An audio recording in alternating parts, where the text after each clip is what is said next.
Class 12th biology subjective chapter 1 part 2 video है। Chapter 1 class 12th का biology का part video 2 है। आज बहुत ही महत्वपूर्ण टॉपिक लेकर आए हैं जनन, जो बहुत ही इम्पोर्टेंट है। तो चलिए हम लोग स्टार्ट करते हैं। तो जनन होता क्या है, जनन किसे कहते हैं, देखते हैं। तो चलिए हम लोग देखते हैं। तो जनन जीवों की वह क्षमता है जिससे जीव अपने समान गुणों वाले नए जीवों को जन्म देता है। संतति के जन्म के बाद उसमें वृद्धि होती है और परिपक्व यानी मैच्योर्ड होने के बाद नए संतति को जन्म देता है। यह क्रम एक पीढ़ी से दूसरे पीढ़ी में चलता रहता है। आगे देखते हैं। तो आगे है चलता रहता है। इस चक्र में जन्म, वृद्धि, परिपक्वता तथा मृत्यु सम्मिलित है। जनन दो प्रकार के होते हैं। तो चलिए देखते हैं जनन दो प्रकार के होते हैं, कौन कौन से होते हैं। तो चलिए हम लोग देख लेते हैं। जनन दो प्रकार के होते हैं। एक में है असेक्सुअल रिप्रोडक्शन यानी अलैंगिक जनन, और दो में है सेक्सुअल रिप्रोडक्शन यानी लैंगिक जनन। तो चलिए सबसे पहले हम नंबर 1 यानी असेक्सुअल रिप्रोडक्शन को देखते हैं। तो असेक्सुअल रिप्रोडक्शन किसे कहते हैं, क्या होता है। तो चलिए हम लोग देखते हैं असेक्सुअल रिप्रोडक्शन। असेक्सुअल रिप्रोडक्शन किसे कहते हैं, तो चलिए देखते हैं। जनन की वह प्रक्रिया जिसमें मेल और फीमेल एक ही जीव में होती है, अर्थात जब मेल और फीमेल एक ही जीव में होती है, अर्थात संतति की उत्पत्ति एक जनक से होता है, उसे अलैंगिक जनन कहते हैं। जैसे अमीबा में द्विखंडन होता है तो एक ही जीव को टूट टूट कर बनता है। चलिए आगे देखते हैं।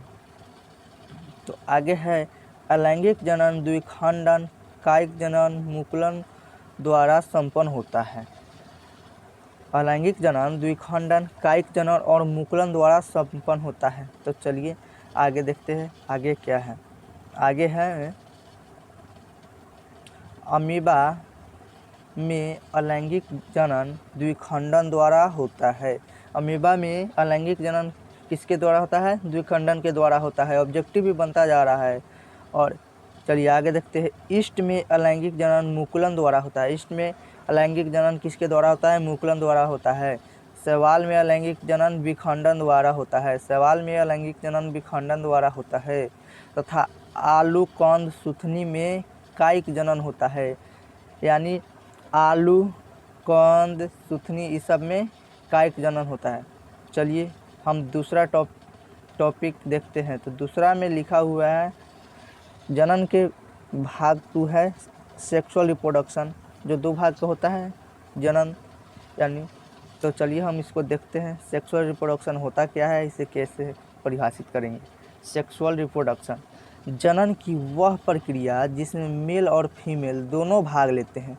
इसमें मेल और फीमेल दोनों भाग लेगा तथा मेल और फीमेल गैमेट को युग्मक कहते हैं, मिलकर जाइगोट यानी युग्मनज बनाते हैं। आगे देखते हैं।